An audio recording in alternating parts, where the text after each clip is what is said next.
So let's look into some selling here.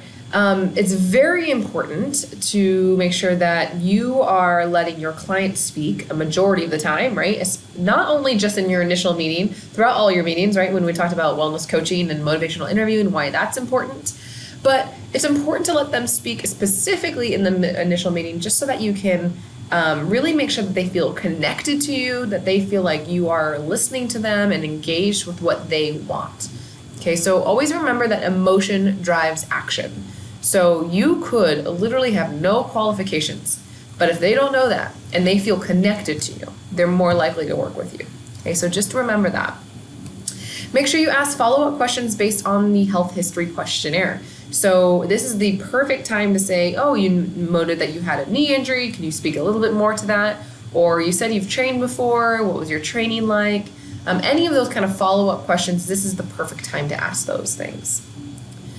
We all know that you don't want to waste your time. You probably don't want to waste their time, right? And so there's some things to kind of be aware of. Oftentimes, people are going to be bargain shoppers, and maybe you identify yourself as a bargain shopper. I'm that way, right? I don't like to buy anything unless it's on sale.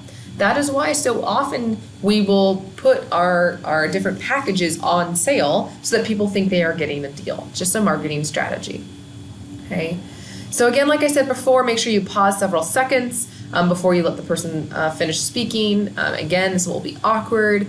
But usually what happens is when that awkwardness happens, then they kind of start to fill that gap with things that are just on their mind. And oftentimes that can be more honest and helpful for you.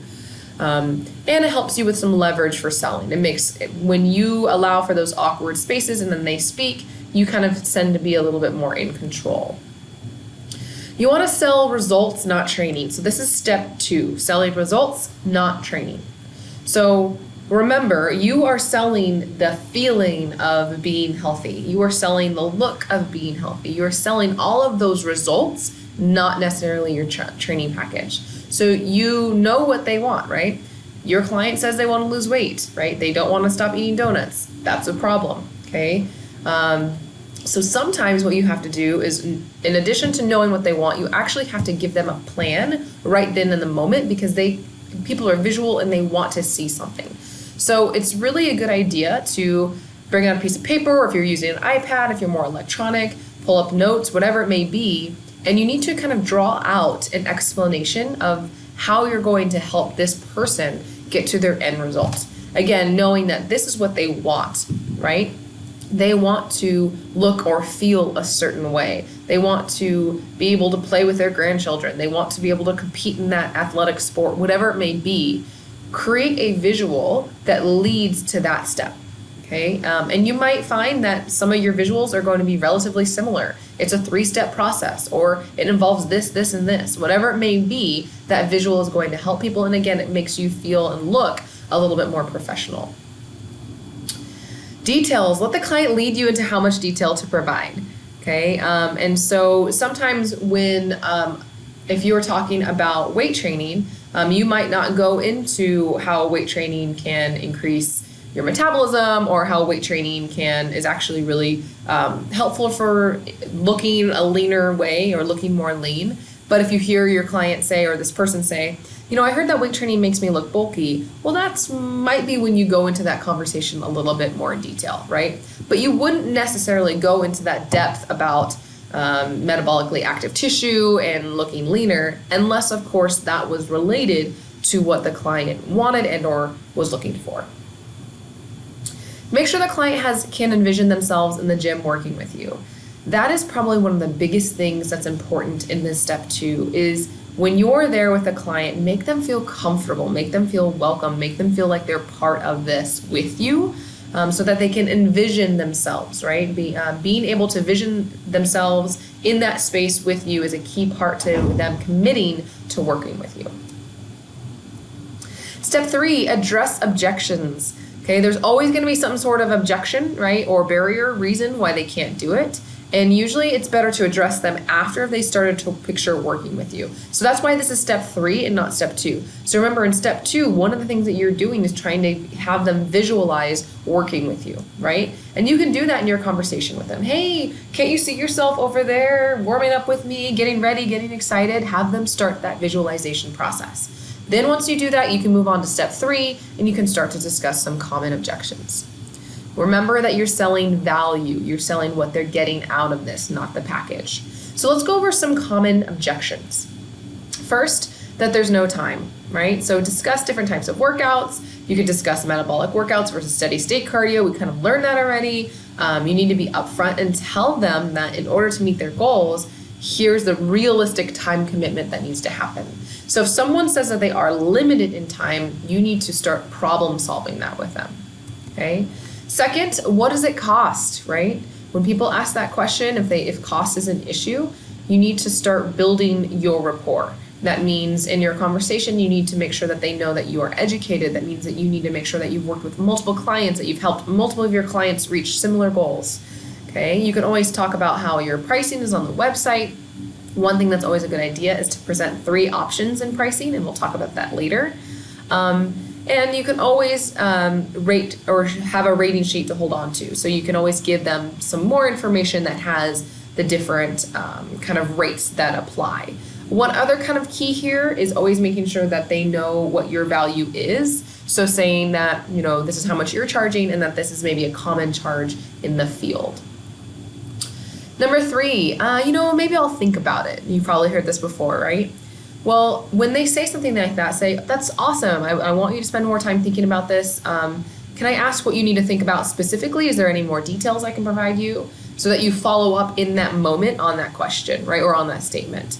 And then always provide them with a tangible reason of why they need to be doing this work with you, okay? So most important thing is make sure that the client feels comfortable. When you're selling them, you want to sell the results, you want to sell yourself and make them feel connected. And the number one way to do that is to make them feel comfortable. So if you come off really pushy and if you come off not authentic, the people aren't going to feel comfortable with you. Another common objective is that it can be too expensive. You've probably heard this before, right? So if you demonstrate your value, cost oftentimes is not an objection. Not that it shouldn't be an objection, because we do need to realize that many of our clients might not come from a lot of money. So if they don't have a lot of spare income, money quite possibly could be an objection. And you need to kind of work with them and problem solve with that, okay? Also know, you can always say, hey, this is where you compare your package, your pricing point to other people's pricing points. You can say, similar work is being done at this other gym at this cost, and this is how much I'm charging. Okay, that can kind of make your package seems less expensive. But if cost keeps coming up as an objection, you want to make sure that you go over all objections first, right?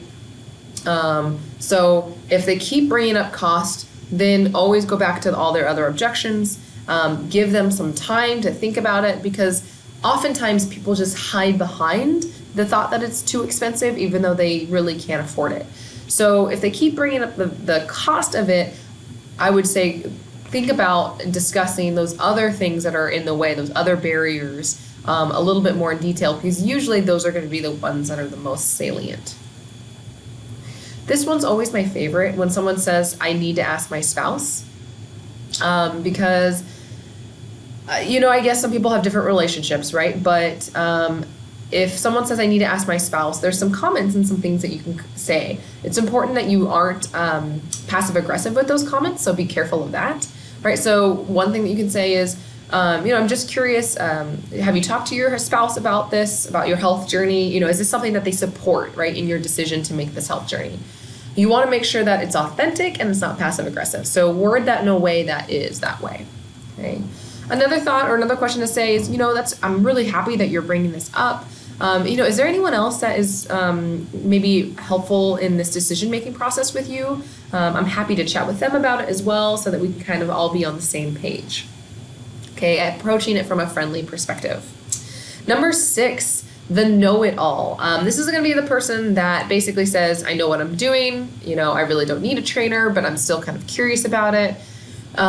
So if they say, they know what they're doing, ask them, hey, well, what do you currently do? What's your current workout? I'd love to see. And maybe I could show you what we could do differently, right? Help them understand how their current workout history hasn't really led to their goals, right?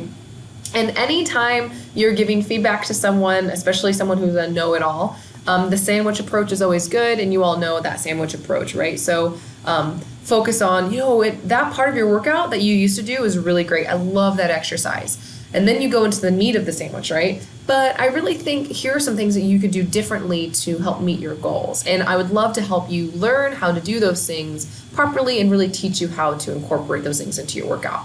And then end with the positive, right? So a sandwich approach is positive, some kind of more constructive feedback, and then positive as well. Okay, and that can help boost their ego, can help them feel more comfortable with the feedback that you're giving them. Step 4, get them to buy. So one of the best things, the best suggestion someone ever told me was that you need to schedule something with them before you go over pricing. And that's so smart and so smart because you've built this kind of relationship by now with them. They're feeling excited. So before you go over pricing and how much things cost, go into your calendar, open your calendar and say, you know what, I'd love to schedule a first session. What's your availability look like? Go through, schedule, because once it's on their calendar, they're less likely to say no to that. Okay. And then once you do go over the different options, like I mentioned earlier, having 3 different options is usually a good idea. Okay. So this is an example. You can have 3 sessions at $300, 20 sessions and 2 assessments at $1,800, or 50 sessions, 3 assessments, a grocery store tour, and 5 massage therapists or massages from a massage therapist for $4,800. So these 3 options, these are pretty kind of extreme because they're really different, but this is an example of what you might find as far as 3 different options for personal training. You need to figure out what your clientele is, how much they can afford, and then build 3 options based on that. So the key behind this is that even though, $1,800 seems like a lot of money, if you break it down by what they're getting, it seems a little bit more reasonable, okay?